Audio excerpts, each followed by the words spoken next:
You're sitting on your couch. It's midnight. The Winter Olympics are on TV. You see a guy in a tight spandex suit sliding a heavy piece of granite across a sheet of ice, while two other guys aggressively sweep the floor in front of it with brooms. You take a bite of your DoorDash burrito and say it out loud. Give me 3 weeks and a decent coach, and I could definitely win a bronze medal in that. You genuinely believe this. You think you could casually conquer an Olympic sport. Meanwhile, yesterday you got completely winded just carrying a 12-pack of LaCroix up one flight of stairs. This isn't just normal arrogance. This is a well-documented psychological and biological glitch. Let's break down exactly why your brain completely miscalculates your physical reality. It happens every 2 to 4 years. Average guys watch niche sports like curling, luge, or speed walking, and their ego completely takes over. You assume that because you are decent at Mario Kart, you possess the raw hand-eye coordination for the luge. So what? Your brain categorizes unfamiliar movements as easy just because they don't look like heavy weightlifting. Cool. Let's look at why your confidence is mathematically backwards. There is a concept in psychology called the Dunning-Kruger effect. It essentially means that the less you know about a subject, the more confident you are in your abilities. When you start day trading crypto, you think you are the Wolf of Wall Street after making $4. When you watch curling, you don't know anything about ice friction, sweep angles, or stone rotation, because you are blind to the complex variables.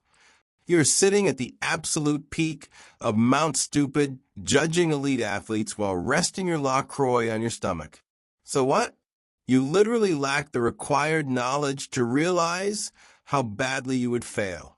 Now let's talk about the biology of your meat suit. Your brain is a supercomputer. When you watch a snowboarder do a 1080 spin, your brain easily processes the geometry of the spin. You understand the physics. But understanding the physics does not magically grant you the fast-twitch muscle fibers, the spatial awareness, and the core strength to do it. Your brain says, just spin 3 times. Your body says, hey man, my lower back hurts from carrying that LaCroix up the stairs earlier. So what? You confuse cognitive understanding with physical capability. Make sense?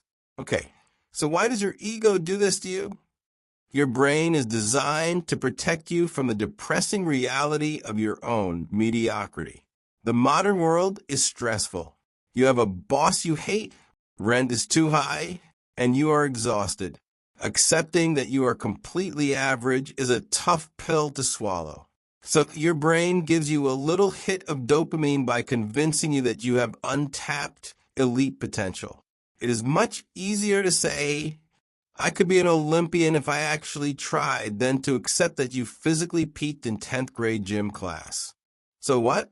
Your Olympic delusion is just a psychological defense mechanism to keep you from feeling bad about yourself while you pop open another LaCroix. Cool. Let's rapid-fire recap. You think you can win an Olympic medal in a random sport because of a massive glitch in your perception. The Dunning-Kruger effect blinds you to the actual difficulty of the sport.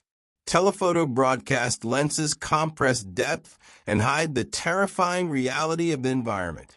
Your brain confuses understanding the rules with having the biological fast-twitch muscles to play the game.